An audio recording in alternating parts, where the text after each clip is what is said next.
After the near disaster of the Maiden flight with this P51, I went over the entire plane and replaced the throttle servo that died. Just as important is that we now have a set of Robart retracts in this plane.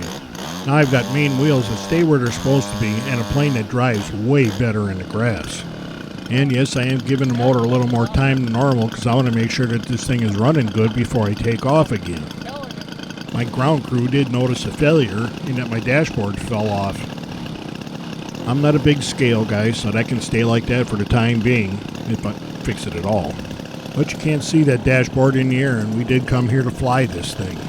Originally we shot this video for the retract review, but this really is the second and third flights that you're going to see on this plane. This is also the first time out for this plane since the throttle servo died. All that's left is clearing out the throttle, as I've checked everything else on this plane a number of times. It's ready to go flying.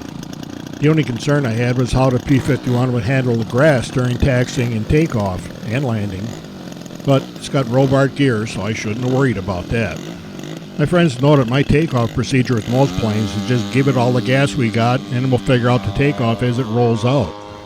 And like virtually any other warbird on the planet, it wanted to turn a little left on takeoff, but that's not a big deal. Since that first flight, the P51 needed a couple little trim changes, but nothing serious.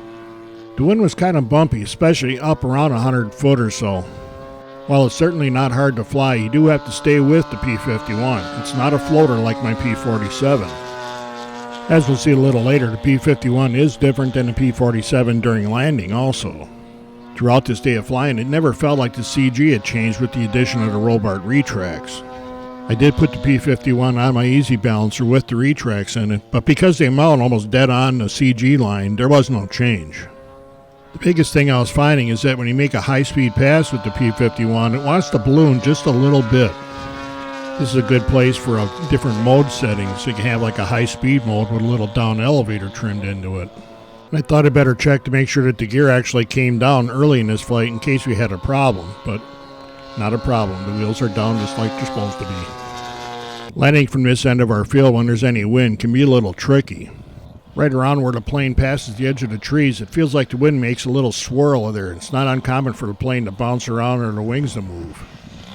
So on windy days, I try and make my landings a little farther up on the field. And sometimes I just flat overshoot them. On this pass, you can see the plane get caught in those little swirls down there and it bounces around on me on final. Our runway's a little over 500 feet long, so landing late isn't a big problem with most planes. But with a warbird and the extra speed, you might run out of field pretty quick. And we just made it here. During the first flight, it seemed like the EME-60 was just a tick lean, so I richened it up maybe about a blade worth on the high-speed screw. It sounded better on the ground, and we'd find out that it also sounded better in the air, so we left it at that setting. As frequently happens on our field, the wind changed almost 180 degrees. That made me turn around, which isn't a big deal, but it also gave me time to think of maybe I could try some half flaps to see if that helped takeoff any. And apparently P51 does not like half flaps on takeoff. I thought that the tail jumping up there might have been from hitting a rut in the field, but that wasn't it. The P51 doesn't like flaps on takeoff. While we restarted the plane and pulled the flaps up, the wind changed again, so we turned around and gassed it, and it turned left a little bit again. It's not a violent left turn, and I was able to hold it straight with the rudder after it started, so it's not a big deal, you just got to be ready for it. By the time we got to the second flight, the winds had picked up quite a bit, and I was getting a little leery of trying anything fancy with this plane too low. I decided to settle on making some high-speed passes, getting some more time on the motor, and making sure we got the trim figured out at the different flight speeds. I kept adding a couple clicks of down, and the P51 started making lower and lower passes. The P51's a little different at full speed than it is at half speed. I'm going to set up a few flight modes for the P51 so I can have it set more for making high-speed passes, for landings, and for just cruising.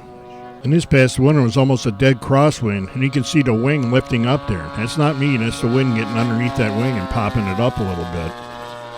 On the downwind side, turning back into the wind, it stays nice and smooth. I added a few more clicks of down elevator to the P51, and in this high-speed pass, it stays down near the ground and the ballooning's gone. And this is the way I like it. As I started this gear check pass, I realized that the wind had changed 180 degrees again. So I went out, turned around, and made a pass from the opposite direction. This happens quite a bit at our field, and I'm just used to feeling on my cheeks which way the wind's blowing from, so I know which way I'm going to land. Before I could actually come around and get ready for a landing, the wind changed back from the other direction again. I'd like to blame this approach on the wind, but this is all my fault. I just lined up too far out, and I was actually over the field rather than the runway. And it's a good thing not to land out there. And with the throttle servo that works, this isn't a problem.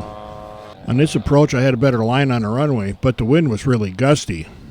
When I get lower, the P51 dropped when I wasn't expecting it, and I hammered too much elevator, and it got hit by some wind at the same time.